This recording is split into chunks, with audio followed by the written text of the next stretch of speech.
Hi, everyone, welcome back. In today's video, I'll show you how to customize or rearrange the layout of the Photos app on your iPhone after a recent update. If you find this guide helpful, please like the video and subscribe for more tips.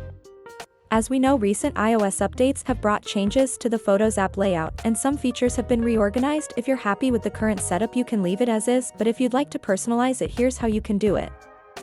Start by opening the Photos app on your iPhone. Scroll down to the very bottom of the app where you'll find an option labeled Customize and Reorder. Tap on it to begin. Once inside, you'll see a list of all the categories available in your Photos app, such as recents, albums, memories, and more. If there's a category you don't want to display, simply uncheck it, and it will be hidden from the main layout. To reorder categories, look for the three horizontal lines next to each category. Press and hold the three lines, then drag the category up or down to your desired position. This will rearrange how the categories appear on your Photos app homepage. With this method, you can easily customize the look and organization of your Photos app, whether it's hiding certain categories or reordering them to suit your preferences.